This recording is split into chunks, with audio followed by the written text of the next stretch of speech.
Good morning, good afternoon, and good evening to you wherever and whenever you are joining us. Welcome to our latest edition of What Caught My Eye, or WCME Sports. The date is Tuesday, March 3rd, 2026 at approximately 8:28 in the PM Eastern Standard Time. As always, I'm joined by the man Stephen Comlow and the boy Stephen Vesci. I am your host, the coach Nick Vesci. Before we get into our top catch for the evening, just a reminder to follow us on all of our social media. That's on X, Instagram, Facebook, Twitch, TikTok, Snapchat, and Threads at WCME_sports. Our episodes drop every Wednesday at noon on Spotify, YouTube, and iHeartRadio, and all that information can be found on our website, WCMEsports.com. Now, without further ado, we get into our top catch for the show, and this week we went with the event we covered as members of the press corps. Yes, we had press credentials and a press badge hanging from a lanyard around our neck. It was the Lexus Championship Series for the PLL and the WLL, taking place at the St. James in Springfield, Virginia, just south of Washington, D.C.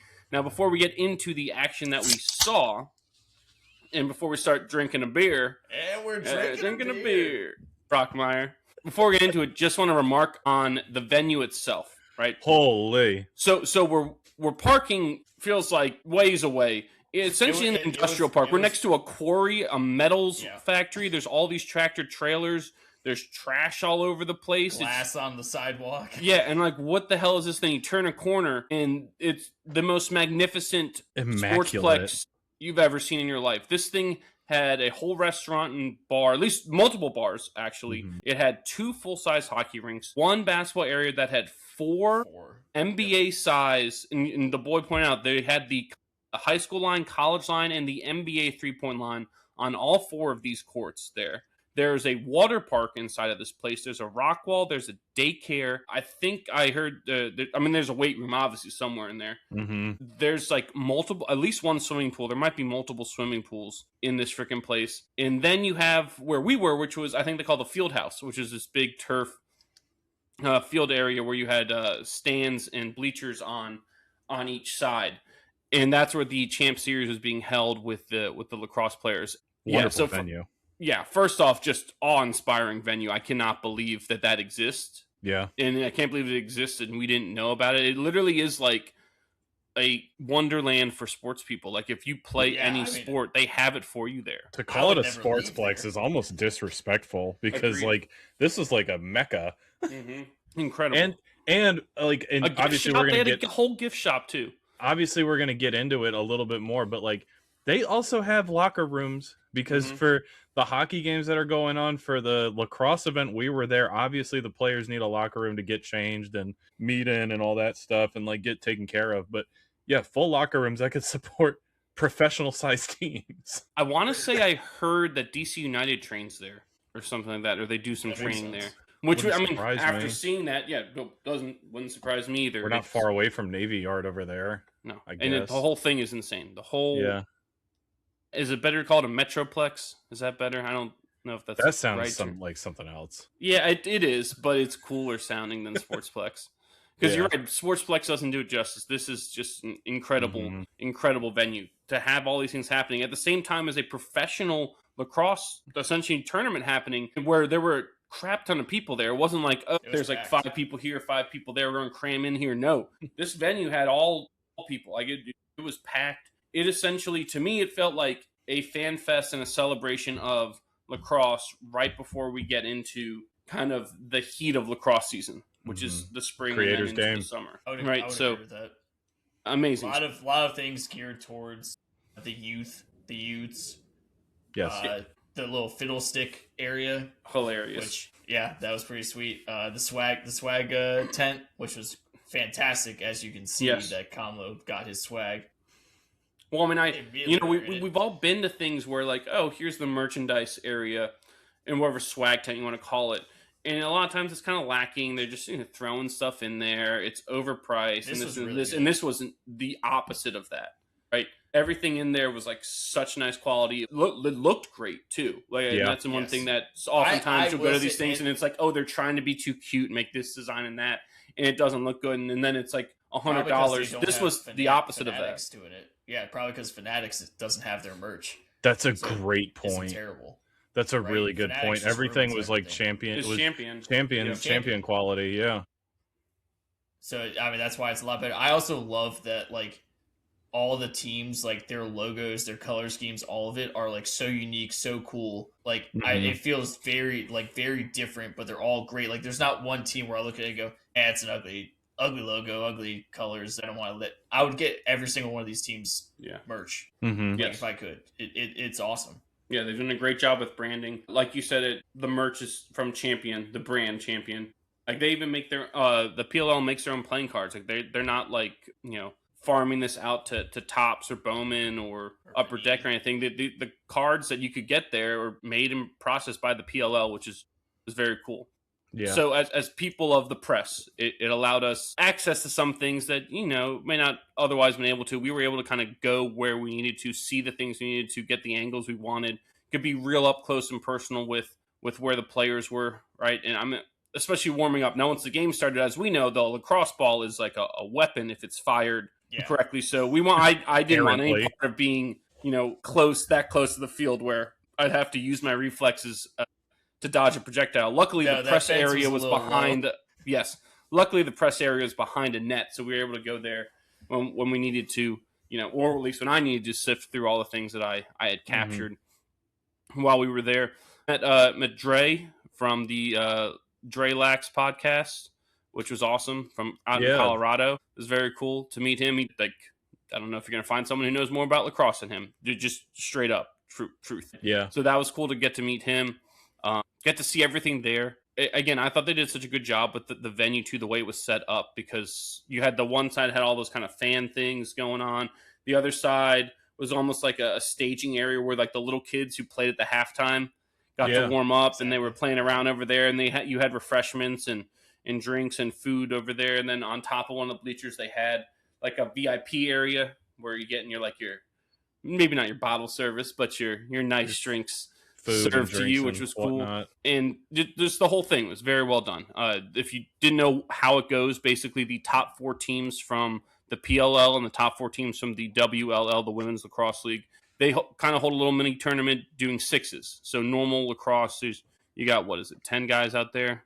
Or 9 plus a goalie, right? And this is sixes, so it's 5 plus a goalie, kind of like what you see in hockey.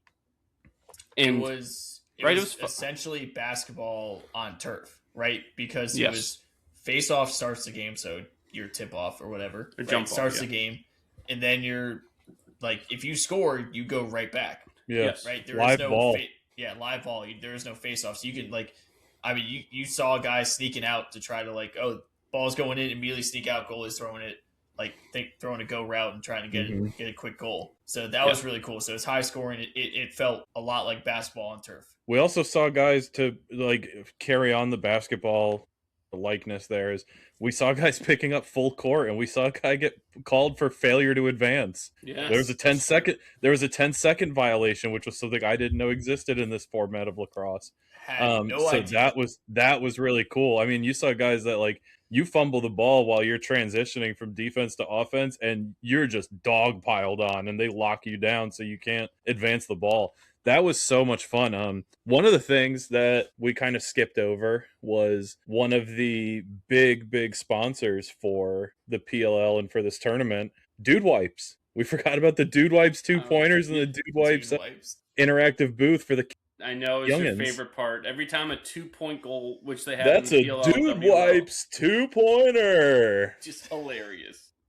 Yeah, absolutely, I mean, because you need a dude wipe when you go number 2. They had a Game of Thrones style toilet, but with lacrosse sticks. Yeah, that everyone was taking pictures with.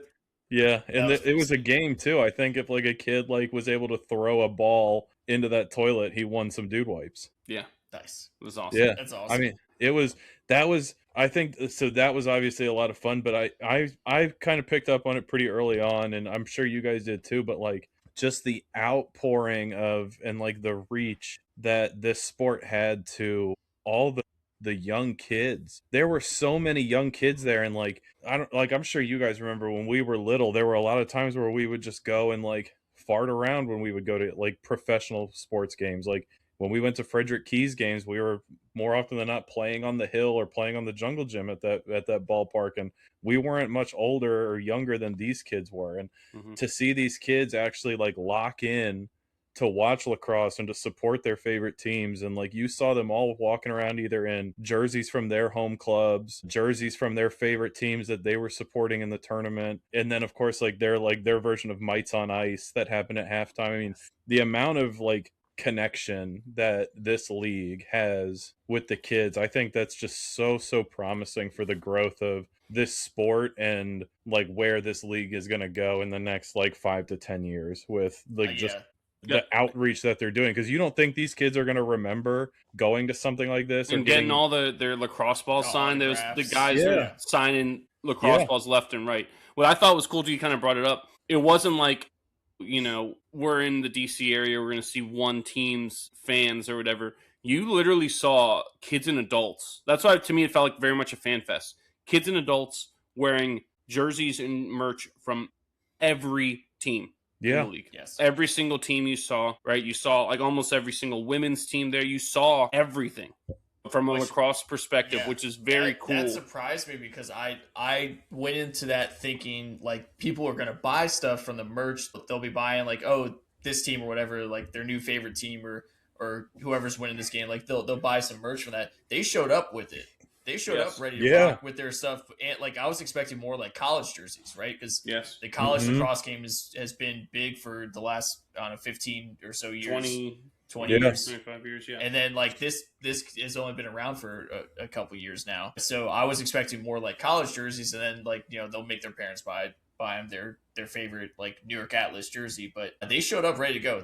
And they knew the players, they knew everything. Like they were locked in from jump and ready to go. That was impressive. We saw that one kid who got interviewed for his performance in the halftime like small-sided match where it was almost like the kid had professional media training. You know, he said like, I was just happy to be out here with my friends, out here to be out here with my teammates and playing the game I love, and now I get to go back and watch the game that I love. That is such a like professional level answer. Yeah. Like the optics for that kid just went through the roof. His draft stock is up. Yes, give him the Wonderlic. Yeah, exactly. And we're drinking a beer. But no, that was such a fun event though, and thank you. I can't say it enough. Thank you to the PLL for giving us the access that we had. Yes. Because we got to see it in a light that I think that is totally different from what our experience has been. We've all been to lacrosse games of varying competition levels and have experienced it differently, but like to have that level of access to really like not just grow our knowledge of the game and like the players and the leagues, but I can say that I left there with a stronger appreciation for the sport and what the PLL and the WLL are bringing, right? Yeah, I mean, hats off to them. And you know what impressed me a lot about this was this, like they're doing sixes. A lot of these guys are backups on like when you play the regular 10s or whatever, just your regular lacrosse, and the intensity that all of these guys were going at it with from like start to finish. No one loafed. No one did anything. I mean, they were hitting.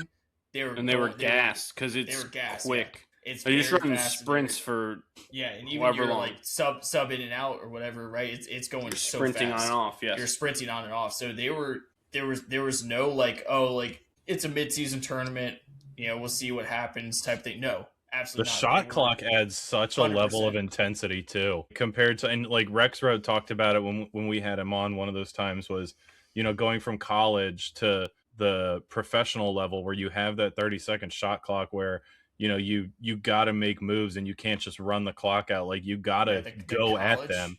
You got to go at them. It's like 65 seconds or 60 seconds.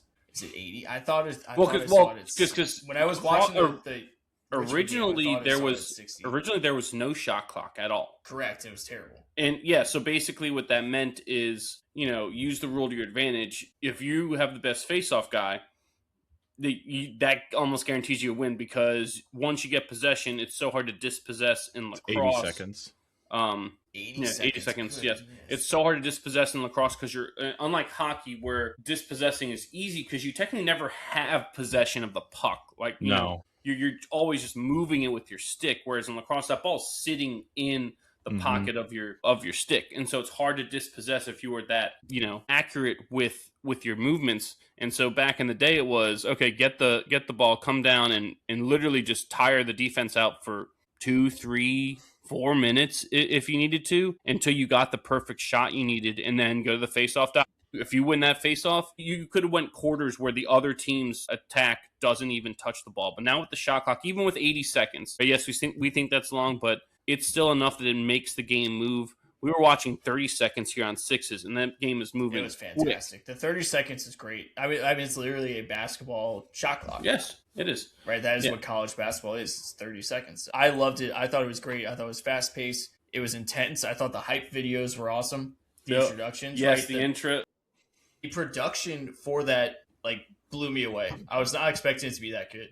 Especially considering it is a sportsplex. It's a sportsplex, right? They had to set all of that up. They needed AV guys. They needed effects guys, right? I mean, almost like, Jack Black in the School of Rock, right? He had guys that did light show and pyrotechnics and dry ice. We're going to talk about that. Yeah, the pageantry, the production, the quality of play. I mean, everything about it. Like they truly made that space their own. Another thing that was beautiful. Another thing that struck me too was the size of these guys, right? We've kind of talked about and alluded to it. And if you didn't know it, you need to know it. Anyone who's a professional athlete, regardless of sport, is a freaking animal. It's just a stud.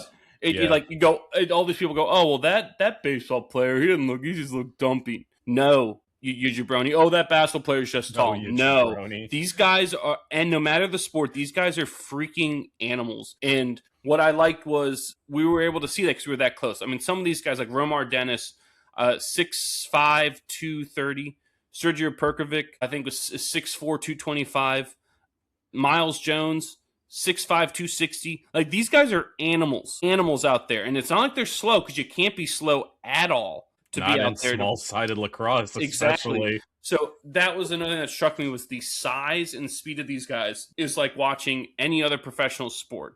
And that's something that you lose sometimes when you watch things on TV, especially when you watch like big field lacrosse. It's kind of like when you're watching some of these other sports, you don't get a full grasp on how. Well, also big, like when you watch on TV, like when you're watching golf, like you don't fully grasp how far that guy hit that ball with that precision because it's just so vast on the screen. Well, yeah, like these guys are monsters on TV too. You have that like bird's eye camera angle, and you're only seeing the guys that are all the same size. So it's easy to forget. But like, I mean, heck, when we were down there on the field level, like we were a good like 30, 40 feet from some of these guys, and we were still looking up at them. And neither of us are short. No, like none of us are short. Like we're looking up at some of these guys. Like it's crazy. Or we saw that one guy doing the post-game interview, and the lady had to like hold the mic up to him. It was nuts. Yeah, that's a really good point, Nick, is that these guys are all built animals, like fucking brick houses. Yeah, brick shit house. Is that a Bobby Neal or Patty term? One of them. It's gotta be Bobby Neal. Bobby Neal, I feel like this guy's a brick shit house. That's what it felt like watching these guys. Was it just not just fast, but brick shit house, like destroy people. Now, going into a little bit of the action we watched. So we were there on Saturday night. We saw the first game was the Denver Outlaws and the California Redwoods. Redwoods looked phenomenal, just destroyed the Outlaws, which was impressive because the night before the Outlaws exacted some sort of revenge on the New York Atlas, who they defeated in the championship game last year. Not in the Champ Series, but the PLL regular season. So to see California kind of demolish, really, tear apart Denver was really impressive. The Redwoods looked great because I believe they won their game on Sunday too. That when we weren't there, they beat Carolina. So the Redwoods went 2-0 from the first weekend. The second game was the Atlas and the Carolina Chaos, who we learned the Chaos are like the scourge of the league. Everyone has an issue with them because they do something like Sean Avery doing something every single Broad Street Bullies. Yes, like everyone. They were talking. They were jawing. Oh, they were off the jump. Just everything you could we say. got ourselves a little little skirmish there. Mm-hmm. Yeah, that was a little Donnybrook. Donnybrook, there it is. That's the word I was looking for. for. Right in front of us, which was sweet. At the end of the day, though, that second game was phenomenal. The game of the weekend. The Atlas, they gave up like 4 points or 4 goals, because you can get a 2-pointer in this, to go down, I believe, in like the final 2 minutes or something, and then they came back, tied it, and then took the lead very, very late on a great goal. I don't know if you saw, like, it was hard to see because it was on the other side from where we were, but if you watch the replay, the guy literally one-handed it, like flicked it backwards just to get it off in time. It was a crazy goal. I think Kyle Jackson, I think, is his name. You have to double check me on that. Who we learned is a little bit of a goon himself, which I love. You know, the Atlas got the win, and more importantly, our boy, the incomparable Michael Rexroad, who was the captain for the game, got that victory with the Atlas. We were able to see him, congratulate him on that win, which was very cool to be able to do that. And then he immediately went into, pro mode and signing autographs for the kid who was standing next to us, which was very cool. Even making a joke about the kid wearing the other team's jersey. But still, the consummate pro he is. He said, and again, just to kind of like go back to what we were saying about everybody having their merch and having their swag, the kid was wearing a Chaos jersey, and Rex was like, "We got to get you an Atlas jersey now, kid." And the dad lifts up his hoodie and was like, "I got one on." And Rex looked at the kid and was like, "You should have traded with your dad."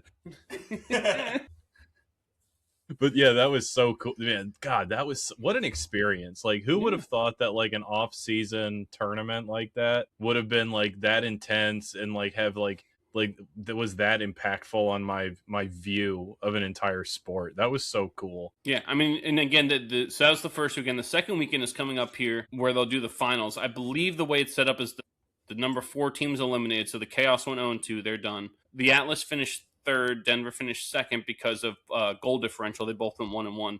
And the Redwoods were number 1. They went 2-0. Again, they looked like the best team out there this weekend. So they're into the championship game. They'll face the winner of Denver and New York. If I was reading this and listening correctly, that'll be this coming weekend for the PLL Champ Series. But yes, again, what a privilege to be there. We can't thank the PLL enough for allowing us access to it, and hopefully doing them justice and being able to talk about the game. It is helping all involved. It is a really cool game. It's a pretty simple sport. And we kind of, when we talked to Rexroad like the first time, he alluded to that, right? It's a sport where everyone has something that they could do. And a lot of people, for whatever reason, don't know about it, but really it's a very accessible sport. You just need a stick and cleats, right? And the other stuff gets taken care of for you for the most part, right? So it's one of those activities in sports that really more people should get into, because the skill set translates to so many other sports. So if you say, well, I'm a basketball player, well, you can go out and you can improve your game by playing lacrosse. Well, I'm a football player. A lot of what they do translates to that, specifically defense-wise, right? Hockey. So hockey, a lot of lacrosse players and hockey players overlap. That's why in Canada, their 2 national sports are, their summer sport is lacrosse, their winter sport is hockey. That's like an actual thing in Canada. It's the national sport of Canada. Yes, it was the original national sport, yes. And then they you can also hockey. You can play lacrosse by yourself by you go to a wall, go throw it off a brick wall, right? How many times did we see kids do that growing up, right? You just take a lacrosse stick, go out, throw it off the wall, play catch with yourself. You can't do that with a lot of other sports. No, you're right. You're right. And heck, again, even playing, it's simple. I just need a ball, a stick, and I don't even need cleats if I'm going to play with my friends, right? So it's things like that get lost a lot of times. So they go, well, this and this and this. What is lacrosse? It's, really it's a sport for everyone. It's a sport that everyone should try, because if you've done any other sport, you have a skill set that'll translate to this sport, and you'll be able to find your place and find how it goes, right? And you'll be able to try it out. That's the biggest thing, is everyone out there should be giving as many sports as they can a try to see what they enjoy, what they like, what they don't like. Meeting new people from different backgrounds, from all the different sports. It is all a benefit to you, especially as a kid growing up, to do these things. Lacrosse is one of those. So again, thank you to the PLL for giving us that opportunity. It was very cool. Literally one of those once in a lifetime things that we may never get to do again. I don't know. Did we get approved for press passes next weekend? Probably Have not. not seen it. So probably we were drinking a beer. Yeah, probably not. Yes, but that'll happen. That'll happen from time to time. Every place is different. Exactly. All right. Anything else before we move on? Yeah. While we thanked the PLL and all that, I do think we also owe another big thank you to Michael Rexroad of the New York Atlas, because I mean, had he not told us about this tournament, I don't think any of us would have really known about it, much less thought to put in for press passes for it. And then moreover, even if we had thought to put press passes in, I don't think we get them without him taking the time out of his off season and his life to come on here. Come on here a couple of times to speak with us and jaw it up with us a couple of times. So as big a thanks to the PLL, we owe a bigger one, I think, to Michael Rexroad for coming on and spending some time with us. Of Loudoun County High School and Rutgers University. Yeah. Rexroad. There was a guy there, at least one guy. Actually, I think I saw two people with Rutgers sweatshirts on. Heck yeah. Which I thought was awesome. Go Knights. Scarlet Knights. Yeah. All right. Anything else before we move on? I don't think so. Nope. All right, good. That's going to take us to our 3 strikes this week. Comlo, hit the button. That's one. Who's got number 1? I'll go. Go ahead. You got the ball. I was going to say, Comlo should get the Dude Wipes 1. Or the Dude Wipes 2 is what Comlo should get. Yeah.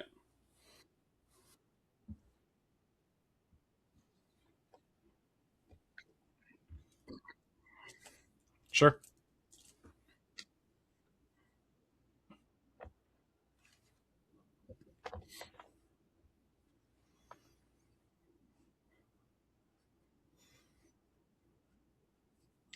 What a freak. But is he a good football player? That needs to be the biggest evaluation. The problem with the combine is we get to this section of it where we go, holy crap, and guys jump up the board. Like, this has happened so many times. One of my favorite ones is the Kevin White from West Virginia jumping up from, like, I think a late first rounder, maybe early second rounder, to like the number 11 pick. And the Chicago Bears traded up for him, and I think he played like 4 games total with the Bears and got injured. But Darius Hayward Bay is another one. Exactly. Adam Archuleta, I believe, is one of them. Yeah, when you're 6'3", 230 or whatever, and then all of a sudden you run a 4.35, they're like, holy shit, that guy's got, you can't miss on this guy. You got to get him. But we've seen this so many times where, is he a good football player? So there's 2 guys I want to highlight here: Sonny Styles from Ohio State, the linebacker, and Drew Aller from Penn State. Now, Sonny Styles was the combine darling, right? He jumped up everyone's board. People were saying, holy crap, look at this guy. 6'5", 245. He had like a 42-inch vertical leap. So fast, so strong. Everything he was doing, like, my God, what an athlete. He's incredible. But again, why was he why did Ohio State lose in the postseason? Like, they had so many guys that are potential first-round picks, so many better athletes. They lost to Indiana. They lost to Miami. Why is that? And we were watching the Miami-Ohio State game with some of my friends, and one of the best football players I've ever played with, and I think, Nick, you can agree with this, one of the best football players you've played with, Ben Messina, who played linebacker, was talking about Sonny Styles because he was like, he heard, from the pregame stuff, this guy's a first-rounder, all of that. So he goes, all right, well, I'm going to watch him. And he goes, this so-called first-round Ohio State linebacker is mad undisciplined. Eyes in the backfield, lineman getting to the second level on him, not wrapping up tackles. Like, again, super athletic, but can he play the position correctly? If you play that way in the NFL, you're not going to be good enough just because you're an athlete, right? Now, again, here's the fallacy of it goes, well, we can coach him the right way. I am that good of a coach. I will get him where he needs every to time. Be. But again, you know who his D coordinator was at Ohio State? Matt Patricia, right? Who was a Super Bowl winning champion defensive coordinator. Correct. Yes, and I did see people were talking about the Browns the Browns will coach him and he will turn into a stud. Yeah. So people did say he's improved every year. You can see him just getting better and better. And then I get from someone who he's never seen him play, just watching that game and going, that guy he's not playing well. I mean, maybe it's just a fluke, but that guy's not playing good. Like he doesn't look the part right now. That's not a first round linebacker. Just because he's athletic doesn't mean he's a linebacker, right? And I remember going back to like Chris Borland, who was drafted, I think, in the 3rd or 4th round, and I was like, this is the best defensive player in this draft. But because he was 5'11", 230, he slipped to the 3rd round and then wasn't a starter. And then Patrick Willis gets hurt, and I think he was averaging 15 tackles a game and then decided to retire after the first year, which sucked. But he was so good, but because he was a football player, he was a middle linebacker, there's a difference in a middle linebacker than just being athletic. That's not a position where you can just be athletic, right? I know Sonny Styles, I guess he's an off-ball linebacker is what they call him. But he's a inside linebacker, right? Yes. All schemes are different. I mean, heck, there's probably a team that watched his workouts and said, put him on the edge. Yes, we don't want to put him at middle linebacker. We don't like what we saw, but we saw this. If we just put him on the edge and say go, who can block him? Right? We think we can unlock his potential that way. Yeah, Micah Parsons was an inside linebacker. Correct. At Penn State. I think it's last year switch, right? Something like that. Yeah. Last year Penn State, I think he switched, but yeah, that's exactly what I was thinking, because I know Arvell Reese was there as their like prominent like edge linebacker, but Sonny Styles is playing more in the middle. But I agree with you. I think like that's what I would do. But someone's gonna try to coach, right? Say, look at this guy, I can coach him, and they're gonna jump too high on a first round pick, right? He's gonna be a top 15 pick, and it's gonna be like, dude, all right, that's not the thing. Moving on to the next one, Drew Aller from Penn State, which I know, Nick, you love this guy. Yeah. His another combine darling where he's huge. He's 6'5", 220, right? He can move pretty well. He's got an absolute rocket like attached to his right arm, right? He throws well. Like you put on the tape of the West Virginia game because we suck, and he's picking us apart. Wow, look at how incredible these throws are. Suck. He didn't improve at all at Penn State. I know Nick absolutely thought this guy was not good at all. No, I said it 2 years ago. Everyone was like, "Oh, this is when they were in the playoffs, whatever." I was like, "No, he's Boise State." Yeah, I was like, "It's not good enough to get them to where they need to go." Like, you just because you have measurables doesn't mean anything. Josh Rosen had measurables. Look what he's doing. Exactly, and someone is going to waste someone might waste a first round draft pick on Drew Aller because they're looking at these freak throws, the freak combine stuff, and starting to go through tape and go, wow, look at this. Instead of like they're watching highlights and not games, right? It's one of the funniest things that people do when you get to this time of year. They almost like try to push something because it will get them clicks or whatever. Like Dan Orlovsky was saying Ty Simpson was looking so good or whatever. He looked at Mendoza's first 8 games or first 5 games and thought Mendoza was just okay, and Ty Simpson's first 5 games of the year were phenomenal. He's so good or whatever. And then we talked to Tony about it, and he's like, well, there's a cliff after Mendoza. The rest of the QB class sucks. Yeah. No, because he's been looking at this for like years, and that's his job. And then Orlovsky works for ESPN and comes in and goes, well, I got to change it up. I believe Tony's quote was, people one of these days just want to throw what at a wall and see what sticks. Yes. I believe is what Tony said. And then, yes, I mean, that's what the Drew Aller, any hype around that is exactly that. And if any team drafts him early, it will be a bad team. Like a team that's a perennial loser, like the Jets, the Browns. It'll be one of those teams. Like Zach Wilson 2.0. Because Zach Wilson got that like second overall pick because of his pro day workout where they went, whoa, this guy's extremely athletic. He threw the ball rolling left 65 yards back across his body. Like, that's got to be worthy of a second round pick. Well, second overall pick. Play the position well enough? Does he have it between the ears? Well, I mean, again, that's the biggest part. It's we've said this before. Why do people not learn from these things, right? Would Bill Belichick have taken this person? No. And that should be literally all you need to do is the Belichick test. Will Belichick take this guy right here, right now? No. Okay, we're moving on. Jamarcus Russell. Did we not learn? Seriously, did we not learn, people? Yes. We've seen this movie before. from the NFL. I don't care what your athleticism was in college compared to the NFL and how great of an athlete you are. Newsflash, everyone in the NFL is a fucking freak. Oh, we just said it. Anyone who's a pro athlete is a monster, yes. regardless of sport. If you were good enough to play in the NFL, like you are athletic enough, right? You have to be a certain level of athlete to get to that league, right? So you are athletic enough, then you have to figure out, okay, who's the best football players from here, right? And sometimes these guys who have just been the best athletes their whole life don't know what it's like when you're not. Yes. Right? And that happens to so many guys at every single position. And the quarterback position is the biggest mental position in football. It is the most difficult position in all of sports. You have to have the mental makeup to be a quarterback, right? Like that's why the Breezes, Phillip Rivers, Peyton Mannings, Tom Brady's, those guys were all in the pocket, right? Aaron Rodgers, Ben Roethlisberger, like some of them had a little bit more mobility and could break some sacks and a little bit more athleticism, but for the most part, they played the position. Yeah, but they played the position from the pocket, and it's the reason why they played for 20 years at the highest level. This whole like, I understand the game is you're taking a lot from college, so you want a dual threat style kind of guy, but they're trying to take dual threat styles and make them into passers in the NFL. So now all of a sudden your passing windows got a whole lot tighter anyway when you go from college to the NFL, right?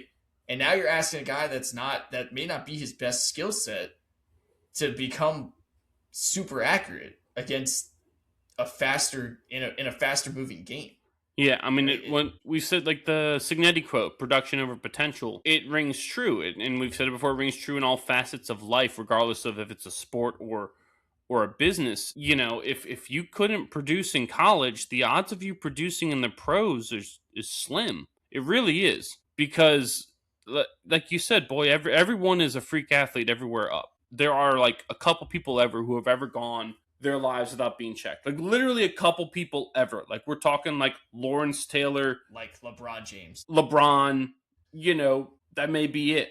Right? I mean, heck, I'm sure Lawrence Taylor got checked by Belichick, right? So you check that off the list. You got LeBron, and that's probably it. Probably the only person ever who's been unchecked, could just do whatever he wants, doesn't have to do anything else. Unlimited, just go. Free range, right? Bo Jackson. Yeah, but Bo he got hurt, right? And he proved he was mortal, right? So LeBron's probably the only one who's ever been unchecked. So eventually you get to a point, eventually you have an expiration date of when it has to be, you know, instead of just my athleticism, it has to be a combination of my athleticism, my intelligence, and my work ethic, and my, you know, how my personality, how good of a person am I, like in teammate, right?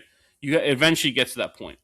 And the guys who it never gets to that point for, or never figure that out, those are the guys who don't make it when they get to the pros. They become like Percy Harvin, right? Johnny Manziel. Yes, Johnny Manziel. These guys have the athleticism to do it. They didn't have the other stuff. And there's always someone, at some point, there's always someone who's going to take your spot and be better than you. But again, why do we not learn this? Hubris, ego, is that the problem?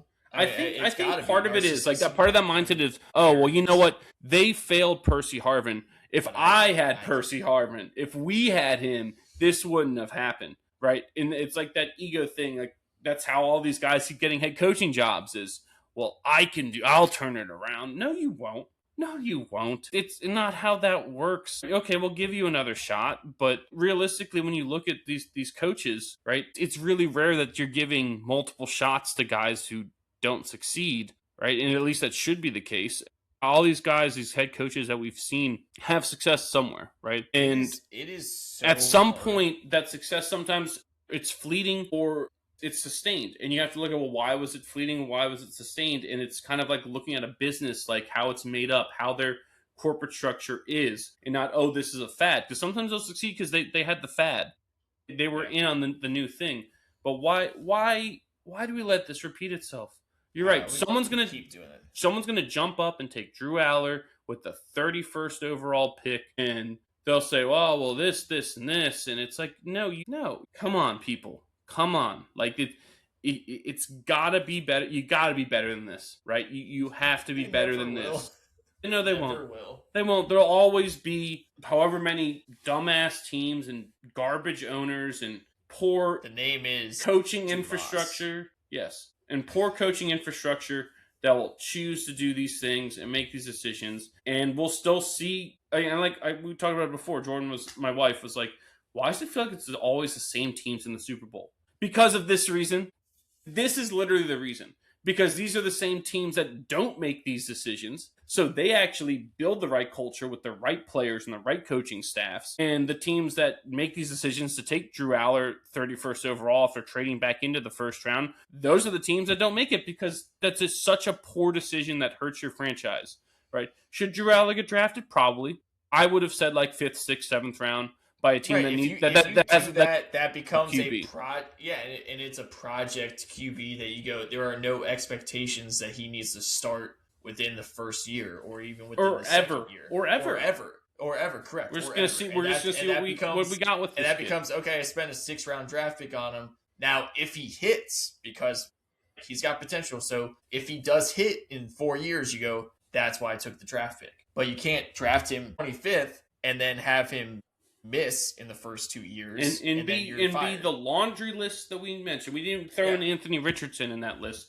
He deserves to be on there, right? 100%. I mean, it just the list is so Joe Milton now phenomenally long. Yeah, DJ Lagway is going to be one of those. It's amazing because again, the guys who have turned it around. We talked about this before, where we were about to throw them under the bus and make them a bust, like Sam Darnold and Baker and Geno Smith, all did it on teams they weren't drafted by. Like, correct. Those teams essentially wasted picks getting those guys. And what teams are those guys drafted by?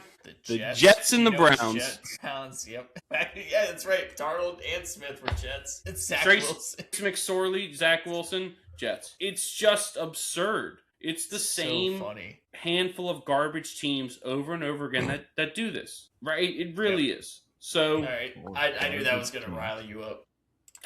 It's infuriating because, maybe part of it is like these people are getting paid so much money to make such bad decisions. It's almost like the weatherman effect. Why do we allow, as a society, to let this person get paid so much money to keep doing these stupid things when any of us could make just as bad of a decision? And you could pay us half. Yeah, I'd love to pay me a quarter. Manager.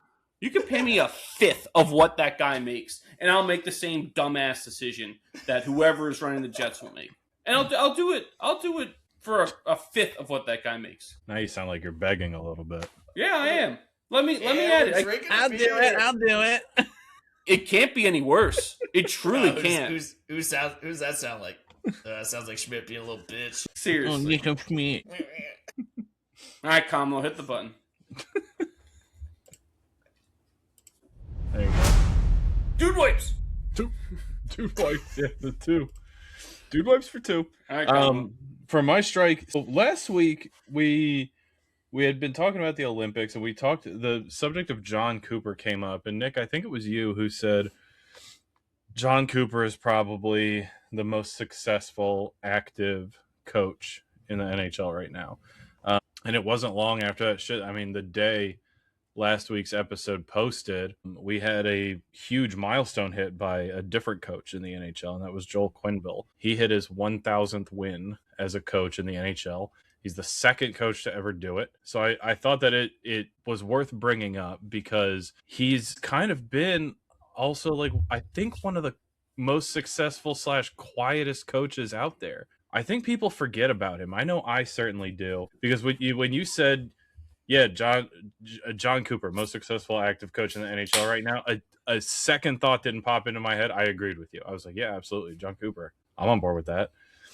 Joel Quenneville, not only did he hit 1,000 wins against the Oilers last Wednesday night, he's currently coaching for the Ducks, for those of you that don't know. Yep. Ducks are good. He was also the coach of arguably one of the most dominant dynasties in the salary cap era, and that was the Chicago Blackhawks. Name a team that? Black. Yeah, the Blackhawks. Fish sticks. But he's been, I think he's just quietly been like racking up his wins, padding his resume, And to hit this milestone, I think just it bears a moment to talk about him, to like just kind of, you know, tip the cap and kiss the ring a little bit, because again, like I said before, Stevie made a really funny joke. He coached, again, what I think is probably the most dominant dynasty in the salary cap era of sports with the Chicago Blackhawks, leading them to 3 Stanley Cups, developing huge talents like Patrick Kane, Jonathan Toews, Duncan Keith. He had Corey Crawford in the net. Johnny Oduya. Yeah, that's right. Johnny Oduya was there as well. That's right. Good pull. Brent Seabrook was there.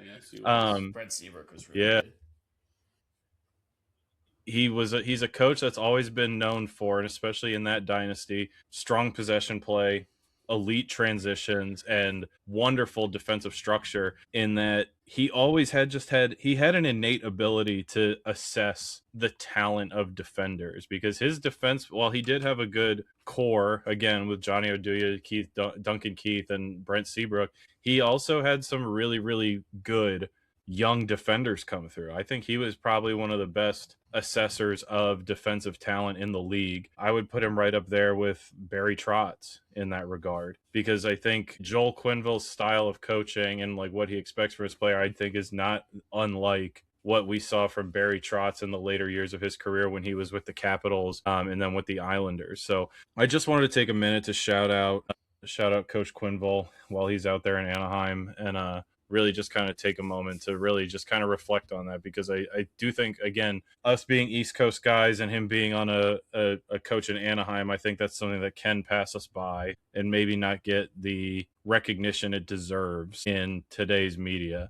Yeah, we're coming off the Olympic high of the gold medal and all that, but the NHL still doesn't really creep into the mainstream sports media like your ESPNs, unless it's a big name like a McDavid or an Ovechkin or a Crosby, or the Kachucks now. They're up there, obviously, or Jack Hughes is up there too. But yeah, I didn't see a lot of coverage on this, and I really just wanted to talk about it because hockey is a sport that means a lot to me, and I want to give the people that hit these milestones the respect they deserve. So that's what I got. I mean, if you guys have anything you want to add, please, by all means. I know our Chicago Blackhawks contingent will be very happy with and Patty. Ducks fly together. Mm-hmm. Ducks fly together. Quack, quack, quack, quack. Remember that one time in high school when they did the flying V? Shout out to Max Walsh. Yeah. And Andrew Sinden. They set up the flying V. We're losing like 9-1 against Stonebridge. Yeah, I think so. Or Valley or whatever it was, and they set up the flying V. At that point, the 3-4 locos they pounded in the tailgate before the game were really just driving the inspiration. Yes, those are the old school locos too. Yeah. I believe Max Walsh told us that he was so close to vomiting the whole game he had to at one point lay down on the bench. Do you remember he got kicked out of that Stonebridge game, and you and I had convinced our AP comp teacher, Mr. Bone, to come to a game because he'd never been to one. And he came to that game, and Max Walsh got ejected. And so they had to open up the double doors, and the refs are literally pushing Max off the ice, and he keeps trying to get around him to get at the guy that pissed him off. Mr. Bone was standing right there, and he was like, hey, good job there, Max. And Max doesn't hear him at all, instead yells over him at the Stonebridge kid and goes, number 58's a fucking vagina. Hockey's the best. I will never forget that ever. I mean, literally, it's things like that where the Happy Gilmore quote about I'm the only player ever to try to take my skate off and stab somebody. That's why it's that funny. It really is, because it's like that's a very real thing that could happen. Exactly. It'll never happen, but it could. And you could just see, you feel like some jabroni somewhere, right? And that's why that joke is so... It's also wild perfect to follow up my segment about Joel Quenneville with our high school club team that was merged with another high school. The juxtaposition there is crazy. Hey, hockey is hockey. Beautiful game. Yep. Did you see that? It was like a beer league night that I sent you guys. Yes. On pregame beer league or whatever. Yeah, I saw that. It was on NBC. It was so good. Netflix Jimmy should make a Corcoran leads the documentary about league. it. Jesus Christ. Yes. Oh my god. All right, Nick, go ahead and ring us up. Hit the button. Yeah. Yes, 3 is a good one for me to be on because it's the magic number. We're really hitting our stride as a podcast. That's a magic number. Thank you. 3 this week stands for, oh my God, is that a Guitar Hero guitar? Yeah, Tesca Guitar Hero for the PC. It's pretty sweet. Oh my God. Math is a really cool thing. So get after acting. You can do some math. Sorry, Nick. Number 3. No, it's 8.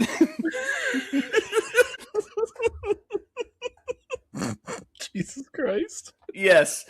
Number 3 applies to Tyler Reddick, who is on a heater right now. He just won the Daytona 500 on that incredible last lap pass. Then he turned around the next week, won at Atlanta. And then he won at the Circuit of the Americas in Austin, Texas, which is a track designed for Formula One race cars. It's a road course, right? It's not go in a circle. This is weaving in and out of stuff. And he was able to win. There were some real tight corners there. Like there was a section on the back part of it that was like almost like switchbacks. It was crazy. Yes, again, designed for F1 cars. And he was able to win there. He held off Shane Van Gisbergen, who is the Aussie, I believe, actually. He's Australian. Road course master. I think this would have, if he would have won, this would have been his 5th straight road course win in NASCAR. So to be able to hold this guy off is incredible in and of itself. And to win, I believe it's at the Circuit of the Americas, the only track Tyler Reddick's ever won multiple times at. I think it's his 2nd win there. But that's 3 straight wins to open the year. Reddick is the only NASCAR Cup Series driver ever to do that. Win the first 3 races of the year. Ever. Right? And it just so happens that he drives for 2311 Racing, owned and operated by Michael Jordan and Denny Hamlin. And MJ right there to congratulate him on all 3 of these. And we talked about before, one of the best parts is that he's driving number 45 because of that was one of the numbers that MJ wore, because the other one being 23, obviously driven by Bubba Wallace, and that Reddick kind of got the 45 because he was the afterthought. Bubba was supposed to be the star. Now Bubba came in, I think, 10th or 11th in this race. Bubba's a good driver, but Tyler Reddick is on fire. He is the dominant force right now. And I heard Denny Hamlin talking earlier, and he kind of said, like, just with these 3 wins, the way things are set up, he's like, he probably doesn't need to race again the rest of the year. He's probably got enough points. Essentially, like, yeah, essentially that it's almost a foregone conclusion he'll make it to the final, 3 or whatever, because of, like, basically it's so incredible he's done this, and that the way this points set up, he's got so many points, and the odds of other people even getting close to what he's at are low, right? But to do 3 in a row is nuts, right? In a sport where, it's you against everyone else, right? You have a team, but you don't, it's not like, oh, there's 30 people here, 15 of them are on my team, 15 on the other team. No, there's whatever, 30, 40 guys in each race. And yes, you have teammates, but literally the finishers are defined by each individual. It's you versus 39 other people. And so to be able to win 3 times in a row, especially at a road course, right, to do it at this type of track is remarkable. It shows just how well he's driving right now. Now, I will say there's been a little bit of a controversy within the NASCAR circles because, as the boy you pointed out before the show, 2311 successfully, in their minds, because it was a settlement out of court, but sued NASCAR over a bunch of different stuff, like a lot of antitrust type of stuff in the offseason. And, a lot of people think that Tyler Reddick's cars are a little more souped up or have an advantage over other cars, and like, oh, well, that's convenient that they sued one and now his cars are this and this and this, because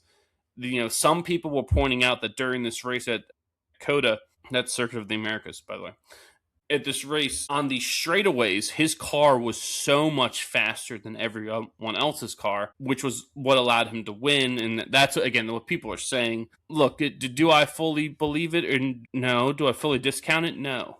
Right? These types of things. Yeah. If you ain't first, you're last is such a great quote for so many reasons. But one of them is because it's from a NASCAR movie. Right? This has been a thing that there's always been someone trying to get an edge in anything. And then this is for like any sport, but especially this is like woven into the fabric of NASCAR, right? It began with bootleggers, right? Trying to outrun police officers. It's just the whole just beginning fabric, just culture of the sport kind of welcomes that type of idea of cheating. cheating or finding the edge. Now, do I believe that Tyler Reddick and his team are? No. But it's like one of those things where, it's happened before. It's happened before, so it's hard. It's kind of one of those things where it's happened before, so it's hard for people who know all this and all the history to have that not be in their back of their head and not look for something. Now, I think a lot of that is noise brought about by his success, right? Like I've said it before, you can cheat as long as you're not number one. You can be David Ortiz, but you can't be Barry Bonds, right? Both of them cheated. Both of them were caught cheating, but one was literally the outlier, and the other is just, he just hit 540 home runs. That's not enough, right? We'll dismiss it because we liked him. Failure freaks, right? So that's the thing is why any of this is happening is because he's just winning, and that I don't like that. If you're gonna call someone out on cheating or you think they're cheating, it's cheating at all levels, not just because they beat you. Because on some level, right, he's winning because he's better than you. Barry Bonds was that much better than everyone else, and just that little bit of edge made him that much even better than everyone else, right? Yeah. The best player to ever walk the face of the earth. Barry Bonds is a little different level of cheating. It's a little ridiculous. Exactly. But that's the point is that, if you'd only won one of these races, no one would say anything. That's what I don't like. To win NASCAR races too, like you have to be really, really good. You have to be great that day. Everything's got to work correctly. Plus, you have to get a little bit lucky to not get into a wreck. Right? Sometimes wrecks, you just can't avoid them. Correct. Right? So you have to have good strategy pit wise. Correct. Your pit crew's got to be on point. There's a lot of other things. And to win 3 in a row to start is unbelievable. So I actually don't. If he's cheating or not, I don't give a shit. I agree. It's so there's so much stuff. He's sitting in at NASCAR. He's sitting at through 3 starts. He's sitting at 186 points. That puts him 70 better than second place, which is the 23 car. Wallace. Oh, really? Bubba's second in the Cup Series standings right now. He's taking at over 116. NASCAR. Yeah, so it's Tyler Reddick 186, Bubba Wallace 116, and Chase Elliott, the number 9 car, sitting at 114 points, so 72 points back from first. What is Chase? But it's not just that too. Like Chase Elliott, Tyler Reddick has through 3 races has 112 laps led. He's the only racer in the field with triple-digit laps led. Well, and again, remember the first race of the year, he only led 1 lap. It was the last corner, so it's not like he dominated that race. He just found a way to win that. Yeah, his last 2 races, because we kind of talked about it a little bit earlier with how we broke up the stages for racing, and how at different stages in the race you get certain points depending on where you are. Well, he's cleaned up in the last 2 races where he's gotten, I believe, 67 points last race, and then 62 in Daytona or something like that. So he's doing very, very well. Obviously, he's in first. Yeah, shout out Tyler Reddick, Bubba Wallace, and the Jordan team over there. Yes. Yeah, and I also think, too, it kind of goes back to the Big Poppy point. Chase Elliott's the most popular driver right now, and has been the last 5 or so years, right? So if it were him winning these races, you probably wouldn't hear anyone say a goddamn thing. Seriously, you wouldn't, right? It would all be praise. It would all be, let's market this for this or that, right? But because, this guy's on the team that just sued the league and won, so, maybe there's something there. It's all just, witch hunt type of stuff, and it's all, I think a lot of it is fueled by fear and jealousy, right? Because, if you're passing your post-race inspections and pre-race inspections, you can't say anything, right? It is what it is. So, I don't buy any of that narrative, but I do think it is remarkable that Tyler Reddick has done this. And if you guys do remember, one of my hot takes was that Tyler Reddick would win the NASCAR Cup Series. Yeah, that was one of your predictions. And might be the only one that I get even close or remotely close to being accurate. So far you're on a heater of getting things wrong. In terms of Tyler Reddick, that's minus money right there. Right, yeah, what if I had just gambled, I just have to win 51% of the time and I'll make money or whatever, 52.4% of the time, so that yes. Right. Anything else before we move on? No. All right, so that's going to take us to our favorite segment, brought to you as always by One Legacy Title and Escrow in Jacksonville, Florida.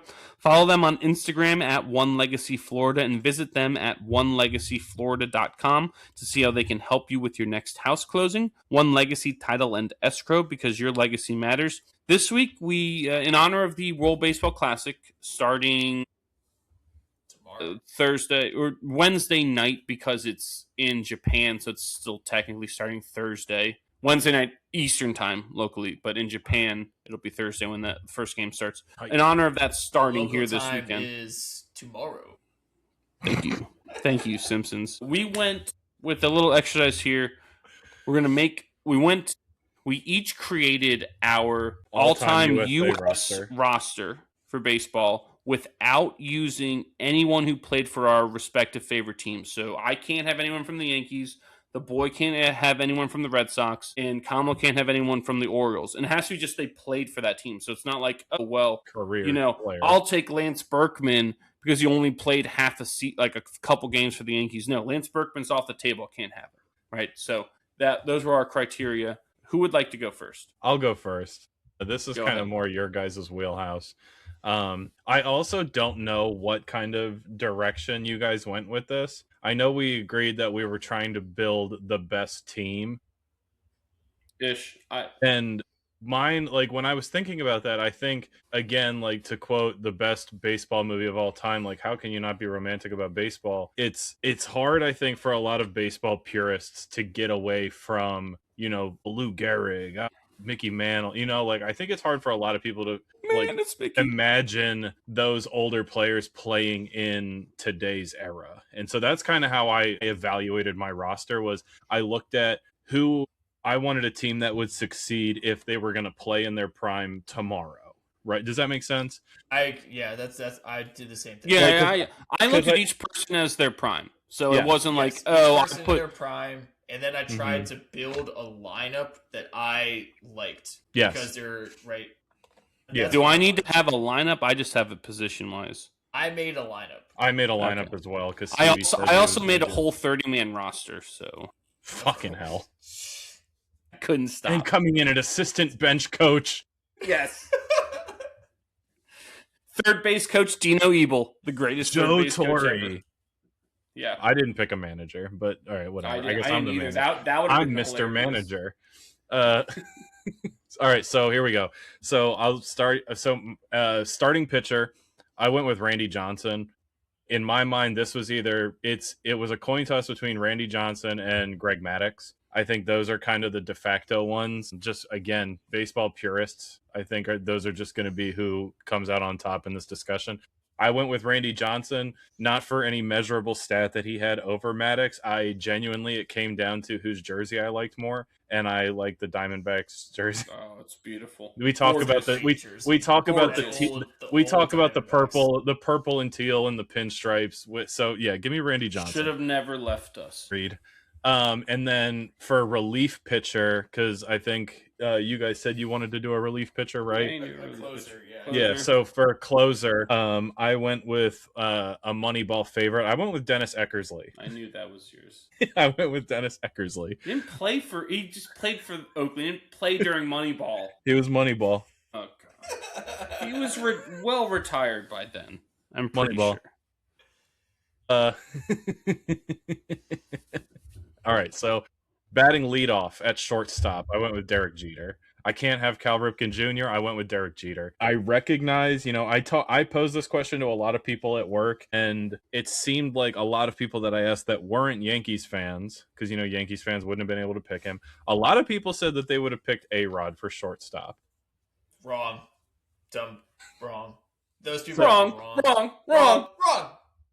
So anyway, so I have Captain America himself, the biracial angel, batting leadoff at shortstop. Catcher, I have shot A-Rod. Catcher, I have Joe Mauer. Okay. And batting in the 3 spot, also playing third base, I have Chipper Jones. It's a good pick. Okay. Batting fourth, I got playing first base, the big hunk. Give me Frank Thomas. More like the big And hunk. she'll like it. Yeah, she'll like it too. Give me Frank Thomas. In the outfield, God, this one was very, very difficult. Almost impossible. The outfield I thought was very impossible. I think there's going to be a lot of debate here. The last 2 days, I've been having a lot of debates with people about it. I went Aaron Judge, batting in the 5 spot. Give me Aaron Judge in the outfield. Give me what position in the outfield? Right field. Right field. Okay. Give me Ken Griffey Jr. center field, batting in the 6th spot. And then this, I think you guys are probably going to tear me apart for this one. I got Mookie Betts in the left field, batting 7th overall. I'm not going to tear you apart because no issue with that. I have no issue with it either because this is based on what you kind of want to see. We're not necessarily picking like I'm going to take the number 1 rated WAR guy from left field, from center field, from right field. This is kind of like you constructing your USA team. I have no problem with that. Mookie Betts is so good. I love Mookie Betts, and I also think that versatility as well. Versatility, longevity, and I also think that in this particular lineup of power hitters, he's a guy who can hit for contact and get on base. And he's got wheels. He's batting at the. I got him towards the bottom of the lineup, so if it swings back around, Mookie's on base, Derek Jeter can be on base, and then you have some guys that can bring him in. Second base, again, I might get torn apart for this one. Second base, batting 8th. Give me the power hitting second baseman Chase Utley. Beautiful. You know how rare that is? Do you have a good relationship with your dad? Me neither. Holy shit, there's stickers. And then 9th, designated hitter, I got Mark McGwire. Give me Mark McGwire batting designated hitter. In the 9 hole? Yeah. Big Mac in the 9 hole? Goodness. Yeah. I don't think you can. Right. I mean, in a lineup like this, you can't really pitch around anyone. You know what I mean? No, I get it. Yeah. Plus I think like with the amount of power that's on this roster, I mean it's a pretty close swap. Like, oh, okay, what do I could swap him for Aaron Judge? Like, what are we gonna, you know what I mean? Like in a roster like this, like hits are not going to be hard to come by, I think, in this lineup. So I'm not really too worried about necessarily the order. But yeah, that's my lineup. I'm feeling pretty good about it. I had some guys at work submit me their lineups as well. So this was a fun one. I had a lot of fun talking about this at work. Yeah, this is definitely really good. I had so much internal debate with who I want. So I'm going to start with my starting pitcher. My first reaction was Greg Maddux, and then I took that away, and then I said, well, I want Curt Schilling, but he played for the Red Sox, so I can't do Curt Schilling. I had thought about Randy Johnson, thought about Nolan Ryan. But I ultimately ended up with another psychopath, Max Scherzer. There it is. Yes. I had to go. Prime Max Scherzer was so good and such a nut, and I need that attitude on my team. Now, question for you guys, because I paired him with a closer that is also a psycho, Billy Wagner. Okay. So, yeah. Do I have too much psycho? But these are pitchers, so these guys are gonna like, you're gonna go to pull Scherzer and put in Wagner, and they're gonna brawl for the mound. It's gonna turn into King of the Hill. That's what I want. I want a little edge. I want some edge, but I also need to balance that out. So in the lineup, I did have to balance out. You need some locker room guys in there. I need leadership. I need locker room guys. I need a little steady hand. Okay. I can't have everyone flying off the handle. So leading off in left field, I have Mike Trout, one of my favorite players ever. Prime Mike Trout is just unbelievable. Also has one of the highest OPSs ever. That's why I have him leading off. And to leave off some of these guys to put in Trout, it does, like, I don't have Ken Griffey Jr. on my team. I'm just gonna come out and say that. Yeah, it's hard. The outfield, really, I think, is the hardest part. The outfield's the hardest part. I will say, defensively on this team, I am lacking a good amount. Not having Griffey Jr. hurts. Yes. But Mike Trout is a great defender. I have him in left field. Batting second, number 2, Derek Jeter. Dude wipes number 2. But I have him playing second base. Whoa. Yes. So I have Derek Jeter playing second base. I need him on my team. I need him in the lineup. He's the best number 2 hitter ever. I need him on this team, but I have him playing second base. He wasn't the best fielding shortstop, so this is where I kind of help out the fielding a little bit. Okay. So I have Jeter batting second, playing second. I have Barry Bonds at the DH batting third. Okay. The best hitter ever. I mean, steroids. The human chest muscle. And you know what? Prime Barry Bonds on steroids. No one's checking this team for doping allegations, right? So Barry Bonds Not yet. in the 3 hole.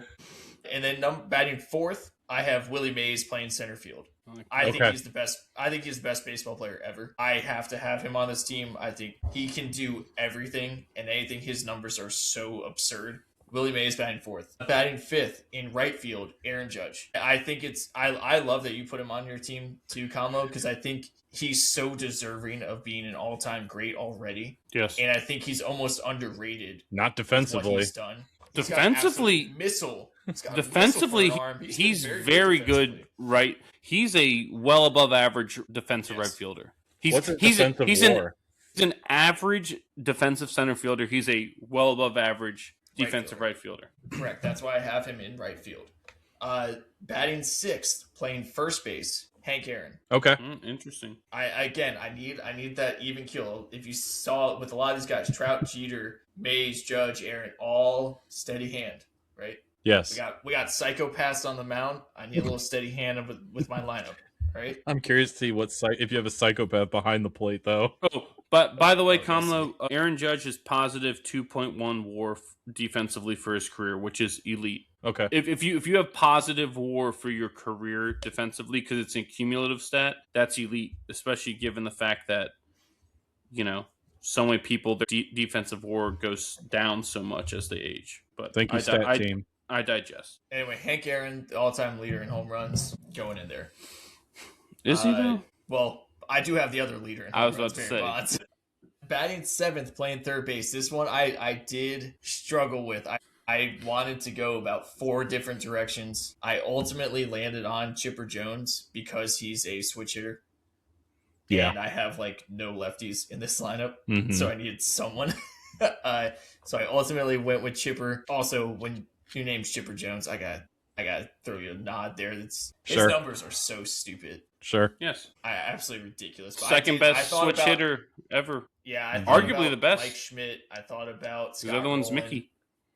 Yeah. Yeah. Oh no. What about at what point do we put Cal Raleigh in that conversation though? Oh, he's got a long way to go. He needs to replicate last season a couple more times. Well, he's got to increase his batting average first off. Yeah. Because the thing with Mantle and Chipper is their batting averages are. I froze there. What the hell is happening? Yeah, you're still in there with your other video. Two of you. There's 2 of me. 2 of you. Yeah. I can't see box right here. This is great. All right. You're gone. All right, you're gone. We're good. I actually kind of liked that. We filled the gap perfectly. Okay. Yeah. I was at Chipper. Yes. Okay. And I was gonna say I almost thought about putting Scott Rowland there, especially for defense. Brooks Robinson was on that list. Cal Ripken Jr. I was gonna move him to third.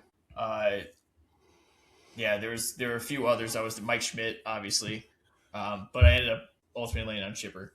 Number in the 8th spot, playing catcher, Johnny Bench, because he had big hands.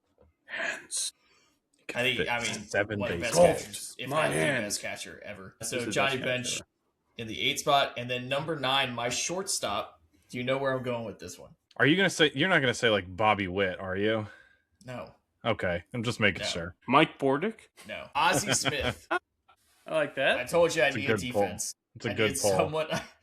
My defense in the infield is not great. I needed Ozzie Smith there to be my shortstop. That's why Jeter is playing second base and not short.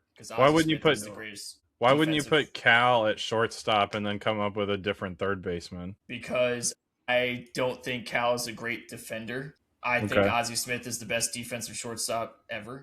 Well, if you want to pull up defensive WAR though for Cal Ripken, is if Ozzie Smith is number 1, Cal Ripken is actually, believe it or not, a close second. His defensive metrics are nuts, by the way.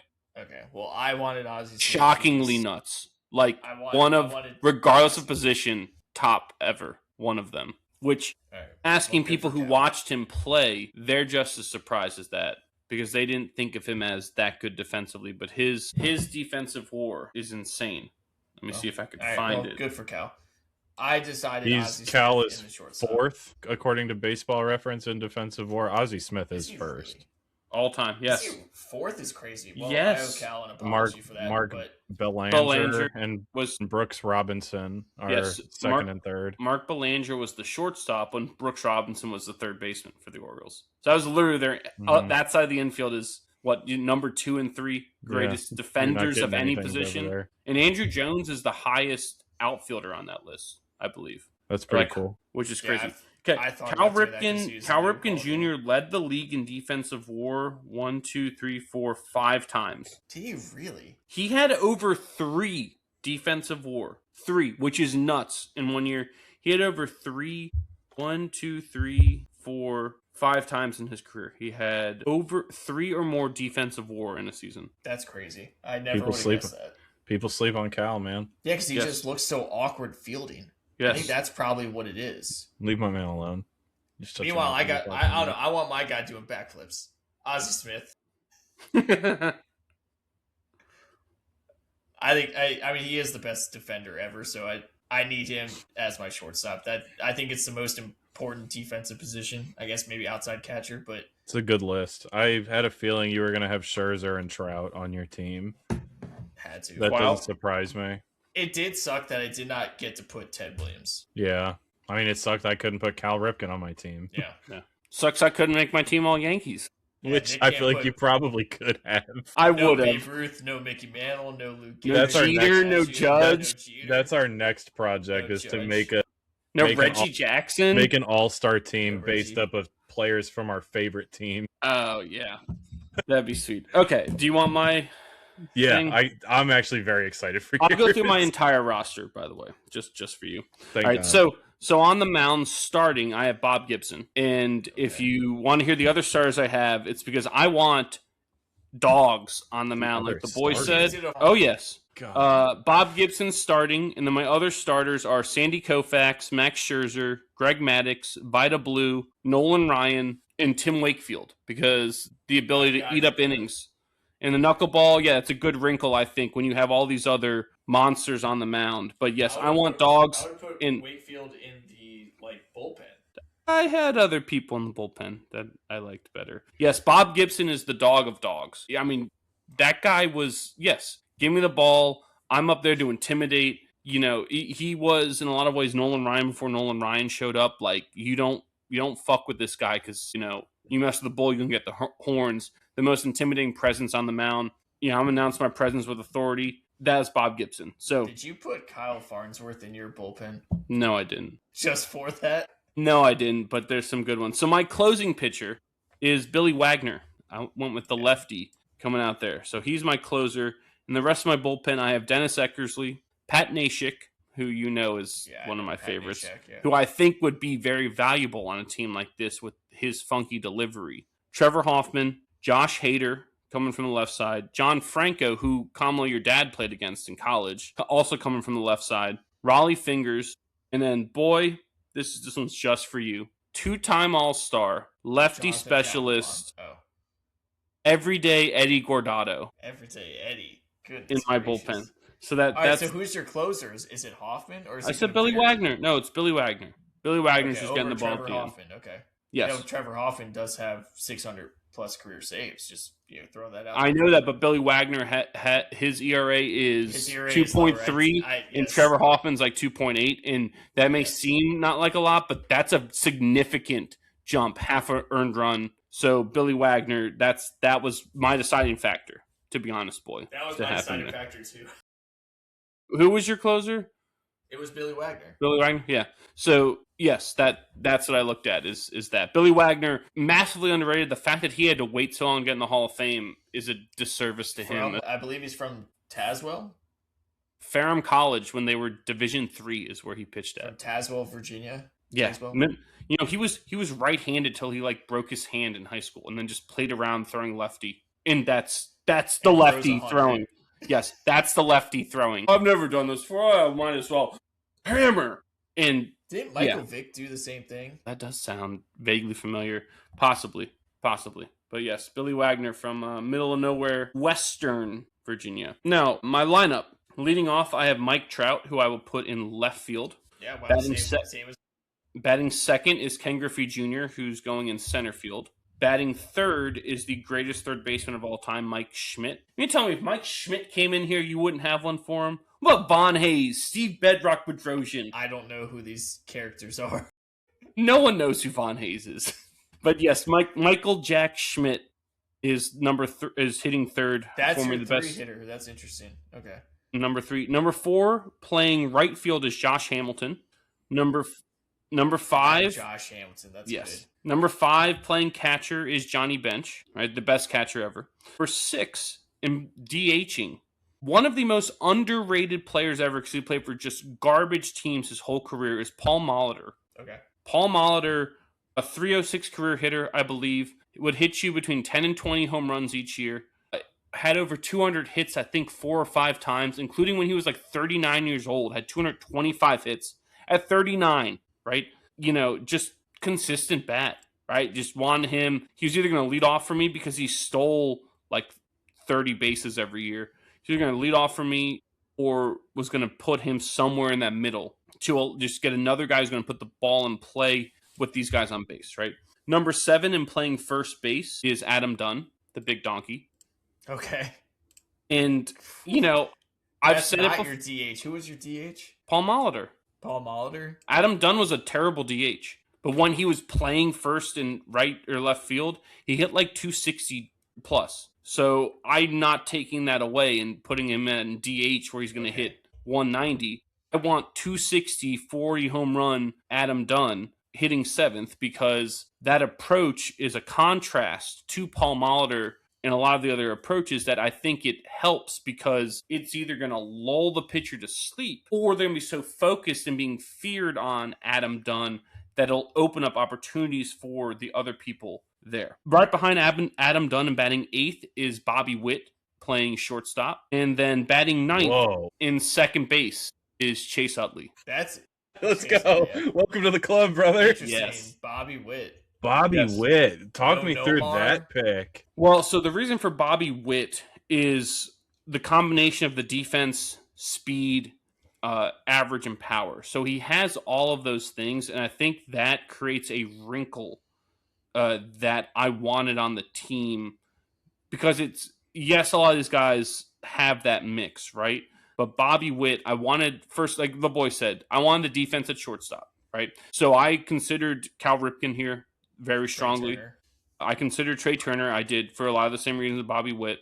But I ultimately went with Witt because I think the athletic upside is so much higher for him compared to some of the other people there, in that I thought it was more of a weapon, especially the one thing with him was his batting average. Cal Ripken, the reason I didn't pick him was actually batting average. I didn't need any more power, but Cal Ripken's career average is like 279, 278, which again, nothing wrong with that. That's exceptional. But Bobby Witt's hitting 300 plus every year. And sample size, though. It is, but if you're one of the greats, you're consistent.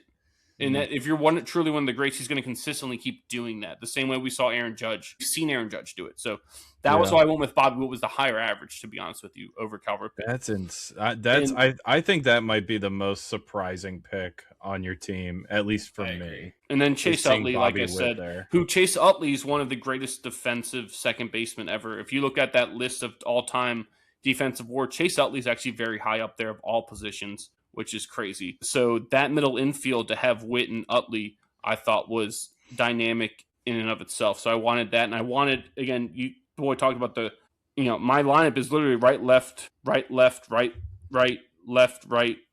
back up to the top, right? I stayed so that very heavy right-handed. That was why I did that. Now on my bench, I went with, this wasn't the assignment. Because you don't tell us to make all these things. You go, well, I did a 30-man roster, and now you're going to do all of it. It's like 6 more names. You already went through enough. We went through all these names we've all said, right? So just 6 more.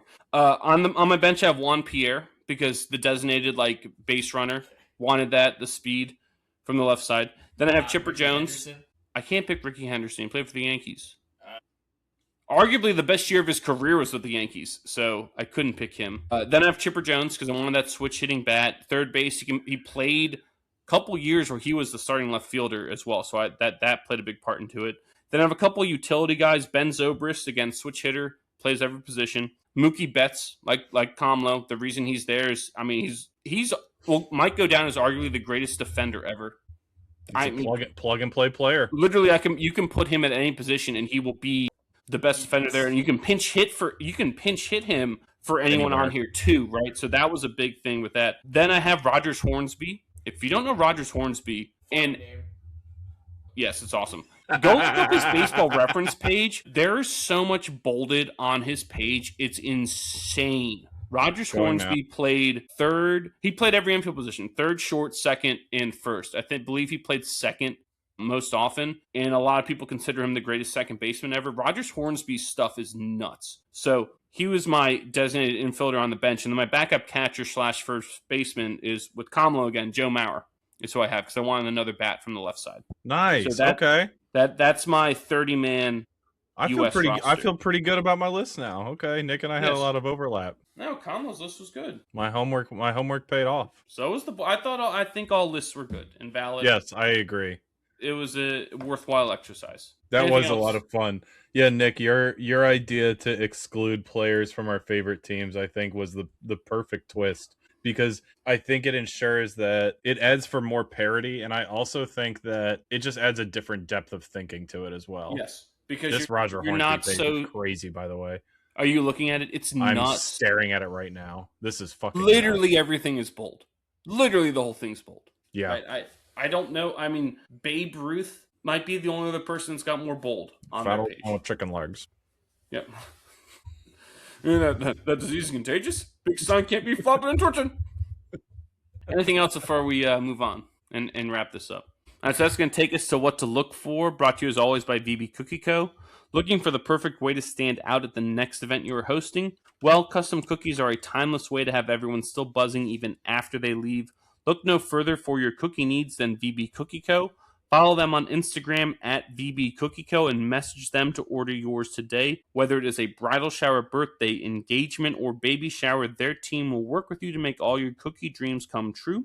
VB Cookie Co. for the sweetest moments. Who would like to give the people something to look for? I'll go. I'm not going to say the World Baseball Classic because I think we're all just going to... That's just pretty much what our whole exercise was leading up to. Instead, once again, I'll take us to the world of golf. We got the Arnie Palmy. We got the Arnie Palmy coming up this week. Arnie Palmy alert. This one has the vodka right here. This one's got the vodka right here, honey. But yeah, we got the Arnold Palmer Invitational, which is huge because this will give us a very, very good insight to where these players' game is right now leading up to the players. Because next week, we have the players coming up right after the Arnie. And you bet your ass that a lot of players here, there are a lot of players in the field at the Arnold Palmer Invitational that haven't qualified for Augusta National yet. Ricky Fowler hasn't qualified.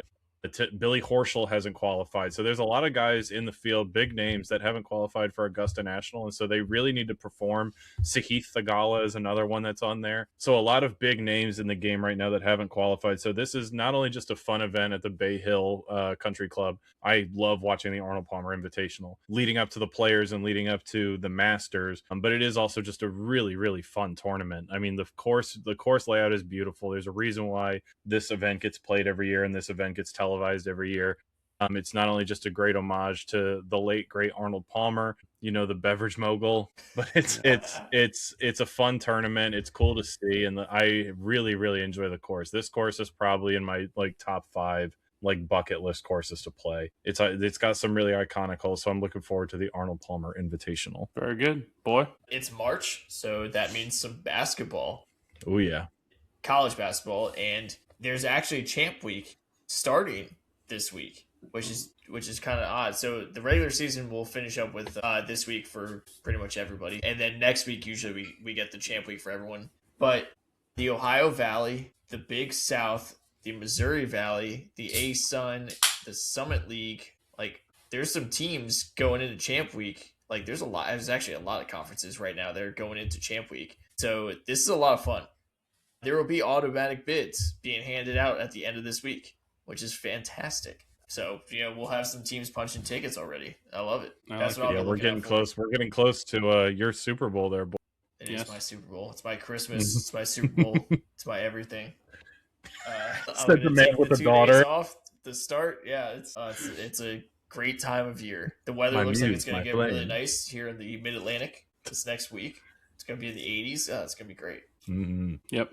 Crack a cold one. Watch some basketball. So a couple things just to reiterate for the people. Tyler Reddick will look to make it 4 in a row at Phoenix this weekend. The World Baseball Classic, obviously we talked about it, starts Thursday officially, but technically for us here on the East Coast of the United States, it'll be Wednesday night at 10. I believe it's Australia and the Chinese Taipei, I think is who the first game is, right? So should be fun to watch for us here. Little hockey stuff. The Minnesota Wild travel to Denver to take on the Colorado Avalanche on Sunday, two of the best teams in the league. And they happen to be in the same division going at it, so that should be a good fight there. Soccer-wise, we have the Milan Derby, or the Derby della Madonnina, which is AC Milan versus Inter Milan at the San Siro. I didn't realize Inter and Milan, they both play at San Siro. Like, they share the same stadium. I should have known that. I don't know why. Inter and AC Milan are 1 and 2 in the table in Serie A, but I Nerazzurri, that's the Black Blues, they sit 10 points clear of their crosstown rival. So even though it's 1 and 2, this is probably the last chance that AC Milan has to make that Serie A race close, as Inter's trying to run away with it. Lacrosse, we have number 13 Georgetown traveling to number 2 Richmond, who should be number 1. I don't know if you know this. In men's lacrosse, but Richmond received more first place votes than Notre Dame. How? So why are they not number That 1? means the people who voted Notre Dame first had Richmond that much further down than the people who voted, right?